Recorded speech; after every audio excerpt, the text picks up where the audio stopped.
Today is Monday, April 13th, 2026. My name is Francisco Gaffney, and this is my daily streaming all about governance, risk, compliance, and advisory boards. This week, I'm walking through how the advisory board operating system works in practice.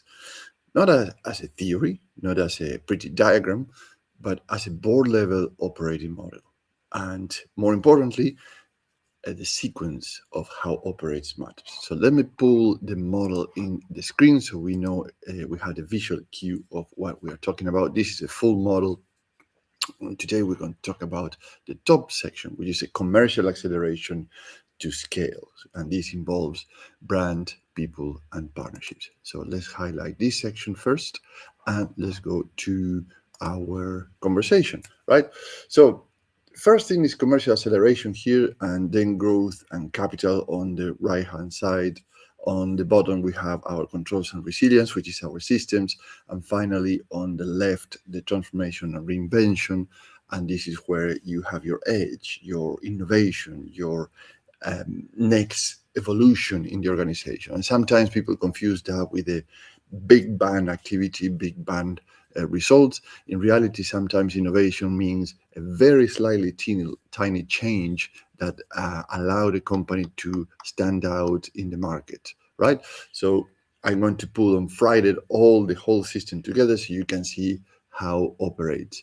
And this is where I come in as a board advisor, by the way. I build a rotating international advisory board around this model, so based on the milestone of your company. So you get the specialist capability you need in a fraction of the time of hiring one executive, without the big consulting overhead, without a talent locking, and with the option to swap members every 6 months as the project evolves. Because remember, the business, as they reach certain milestones, the talent pool also change. So somebody that was their profile, business experience, expertise, connections were absolutely brilliant 6 months ago or a year ago. Today might be somebody sitting at the board or the executive meeting or with you as a founder, and you sometimes wonder what is this person doing here, because really it's not providing the brilliant value that provided before. It's not their fault, by the way, because actually they were and they are excellent in certain areas, but in other areas they can provide opinions or ideas, but effectively they are not really pushing as hard or as good as they did before. So today's point is about scale. From the asset lens, remember I always all about assets. Today is mainly about the revenue assets that's supported by brand, the people, and the partnership assets. Because your partnership, your ecosystem, your connections in terms of distribution, resellers, and added value resellers, or the channel where you distribute your products or services are part of your assets.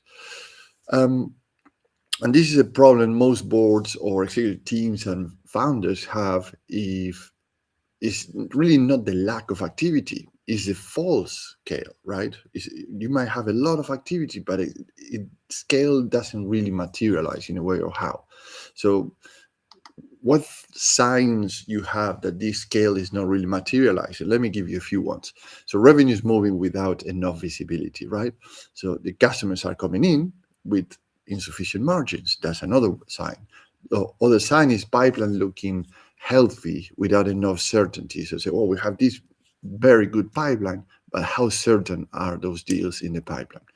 And other one is partnership create volume without enough control, right? So they go and how's it called, spray and pray, as they call it. So they send a massive campaigns that are in the market.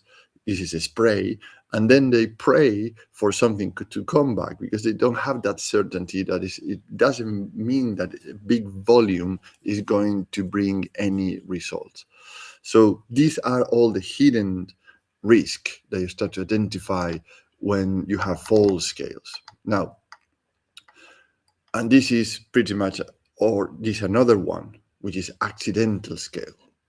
So an accidental scale is even worse, I would say, because it's not controlled, it's an accident.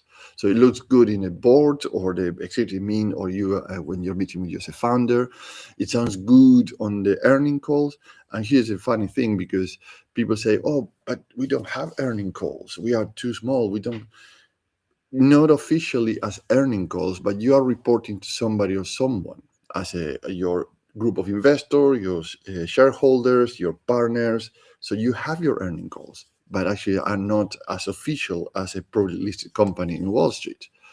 And what happened 6 months later? The same growth story turns into a forecast miss, right? Because it was an accidental scale, it was not something you were designing and controlling. So you have the margin pressures, the working capital strains, and the board or your executive team and yourself as a founder suddenly asking why nobody saw that sooner, right? So let's use some statistics from the UK National Statistics Centre, the Financial Council Authority, etc., because this is not something that happened to you only. It's happened and had been recorded by many official organizations, including EY, KPMG. They do these reports and statistics quite frequently. I want to bring some of them back, because if you understand the business principles of these reports or this guidance or these issues that they provide to the market, and by the way, they are all free in the internet, so you can download it and study it yourself. When you start to find out actually the problems that you think that are exclusively to you, all of a sudden start to be kind of happening almost everywhere. And I give you some stats here. Now, this is another interesting thing about this. Even if I'm focusing in the UK, you can find the similar information. I mean, in terms of the statistics, the statistics, the surveys, the polls, the results, etc., in many other countries and jurisdictions, because this is studies that are done by the countries and the organizations, because are needed to understand where the things are going, right? Unfortunately, not many companies are using them, or they are reading through and say, oh yeah, right, okay, and they move on. And I think that is a massive mistake, because actually they literally are giving you information for free on how you can look into your business based on what is going on in the market. And from there, you can start structure very interesting ideas and by design of how the capital works, what are the challenges that other people are having, how they are solving them, if they are providing that information or not. But at least you have a clue, you have an idea. The success, as one of my mentors says, success leaves clues, right? And having information and put it in the right order also gives you a massive advantage compared to anybody else. So the first problem that I want to mention today is that scale is being judged by movement. And we mentioned this in different ways today, not by quality. And this is coming from the Office for National Statistics, that says that businesses' dynamisms measured by job relocation was lower in 2024 than 2001 in every industry. Oh, by the way, it's every industry, and this is a national statistic, right? So, and also they say that productivity growth remains uneven across firms. So actually different firms, actually you cannot average what is going on. That is a warning sign for you as a board member, as an executive team, or as a founder. A market with weaker dynamism, so things are not moving, makes weak growth stories easier to hide and harder to fix, right? Because if the things are not moving, then you can say, well, yeah, we don't disclose or we have no way to disclose, or actually we're purposely hiding why we are not growing, but it's harder to fix at the same time, right? Now, the second problem that we can find is is that markets is still pushing weak visibility. And with this pushing is punishing at the same time. And this, where is that coming from? I'll tell you in a second. It's coming in the profits. So if you are not, you have a weak dynamism, then you have a weak visibility, and this is punished, right? Punished. What I mean punished is in capital, in growth, in capacity to unlock these situations. And here's coming from the EY survey that in listed businesses, and they issue a report where they say that 240 profit warnings happened in 2025. That is 4 months ago. So, and 17 of the listed firms warned at least once in the last 12 months, right? 17% of the listed firms have a warning profit or a profit warning in last year. And 33% of this warning, I said, well, okay, but yeah, okay. We have warnings, it's listed companies, but 1/3 of this warning are coming from contracts, order cancellations, and delays. So there you have the clue there. So if large enterprises, right, 240 of them in the UK are reporting that 1/3 of their profit warnings are coming from contracts, order cancellation, and delays, look at your business. It doesn't matter if you are a not listed company, a small organization, 20 employees, 50 employees, 10 employees, or a 250 employees. What's going on with your contracts, your order cancellations, and delays? Is this a profit warning for you or not?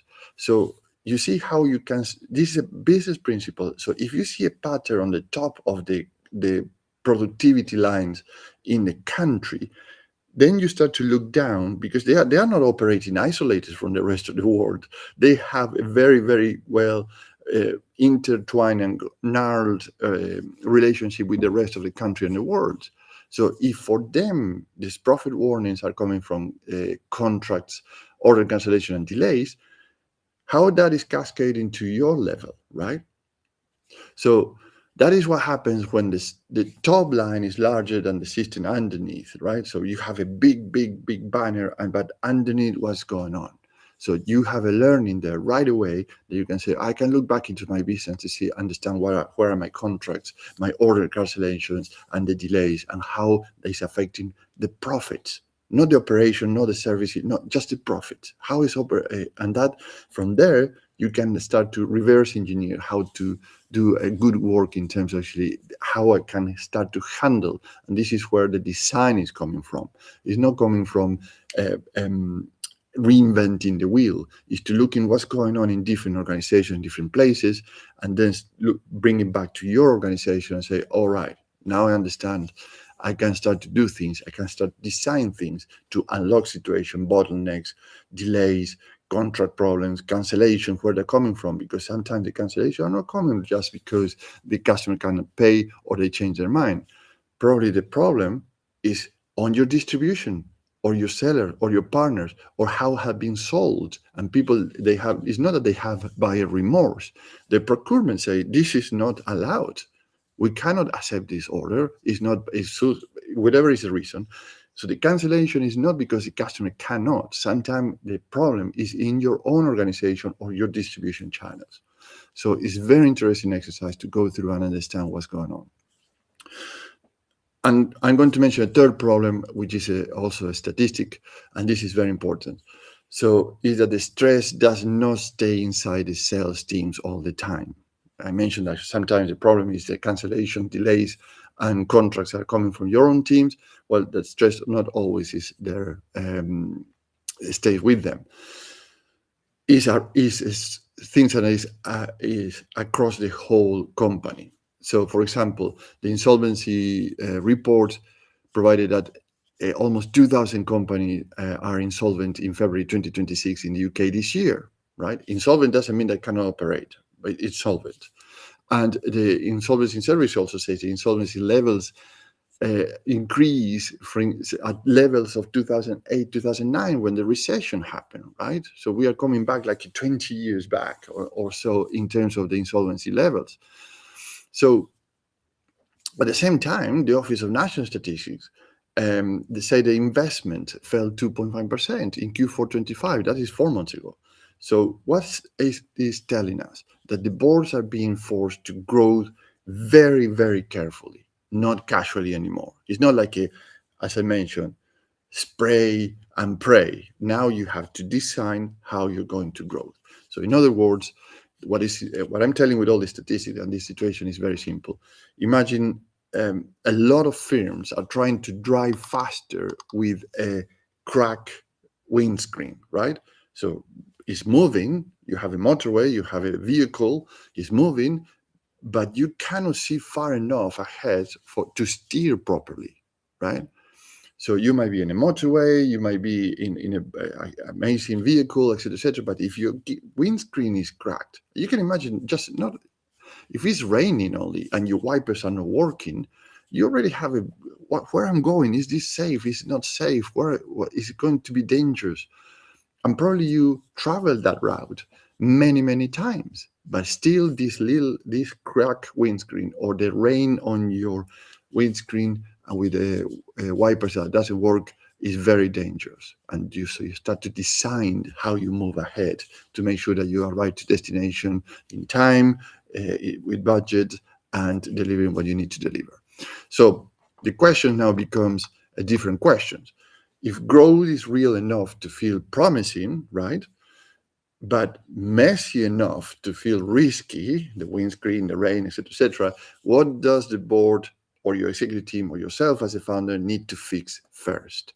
Let me provide you a few ideas. As a board advisor, I would propose to consider the following things. It's three things. The first, break growth into quality. Look at demand quality, margin quality, and conversation quality. Do not ask only, are we growing? Ask which customers offer and or channels will be still back in the market when the things tighten next quarter, right? So which customers, offers, and channels will we will still back if the market tightens the market. So which are the guys who are going to work with if things start to get tightened, because they are clear in the mission, in the vision, what they do, how they do it, and it's aligned with us. That is how the board or your executive team or yourself as a founder start separating real scale from busy scale, like a spray, and then pray that something come back. The second thing I would suggest is test the assets around the revenue line. So brands, people, partnership. If the message to market is muddy or is not very clear, if sales depend on a few heroic individuals, or if channel partners bring volume without discipline, you don't have a real scale engine. What you have is dependencies on people and partners. You don't have a scaling design. You have dependencies. It's all dependent on people. And the third thing I would suggest is make predictability a board discipline or your executive team discipline or a discipline for yourself as a founder, not a management aspiration. So one forecast, one definition of pipeline health, one agreed view of pricing power, conversation slippage, churn exposure, and cash time. So all that have to be in the simplest possible way, but actually gives a very good decision process. And this is something interesting from KPMG that says that 71% of UK CEOs have already adopted their growth strategies, right? And 79% feel more pressured to ensure long-term prosperity. So what is this saying? That at the end, the mood has changed. So the boards or executive teams or as a founders, you need a clear growth, not a louder and messy one. It's good for marketing, by the way, but you need to have a design how you're going to grow. And this is not to say, oh my God, we have to redo everything. No, people are already doing it. And you can look into this KPMG survey, that the CEO surveys. Also PwC have an interesting survey about CEOs. And look what they are thinking in terms of designing and having a cleaner growth. This is not one or two isolated cases. 71% of them and almost 80% of them, they feel more pressure to ensure the long-term prosperity. They're looking into long-term prosperity besides the noise that is around them today. So what is a hard question then? Who helps the board or you as in part of the executive team or you as a founder to do that quickly with enough depth and without waiting months for one perfect executive hire?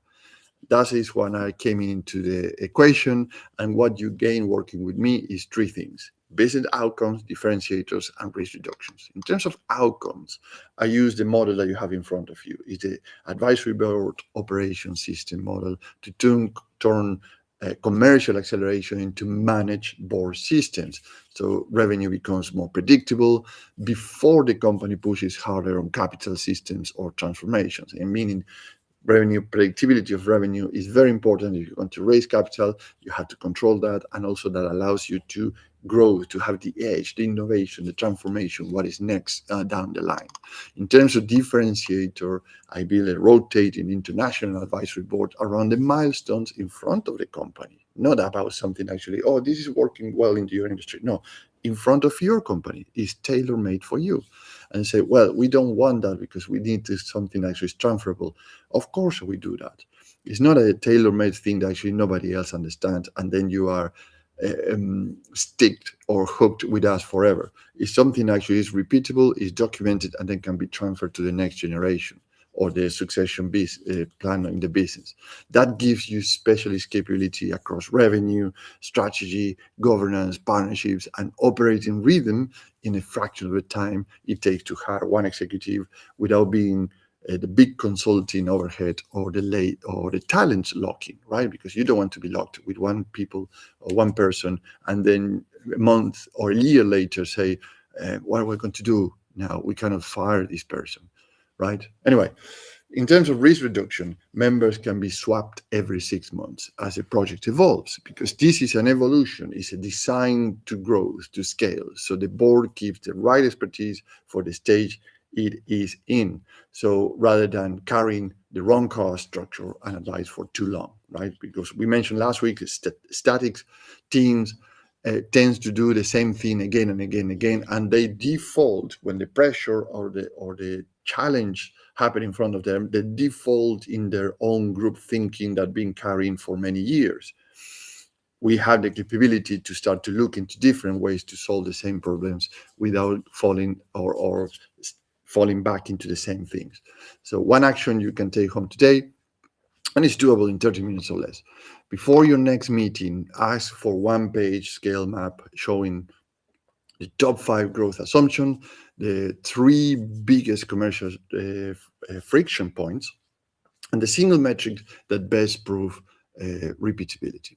So let's pause it here for today and reconvene tomorrow, because tomorrow I will go further with the growth and capital and show why a good commercial story still breaks down when debt, equity, and control are allowed to evolve by accident instead of design. And all this week is all about design, architecture, and intelligence in your business. So if you're a not executive director, a chair, a CEO, CFO, or you have an executive team, or you are a founder and you would like to explore an international advisory board to make growth more predictable, sharpen the commercial engine, and prepare the company to a cleaner capital and stronger resilience, set a 30-minute call with me, and so I can understand what is your position, what you're looking for exactly today, and how we can help you with that. Excellent. Have a fantastic day, a fantastic week, and we'll talk tomorrow. Thank you. Bye-bye.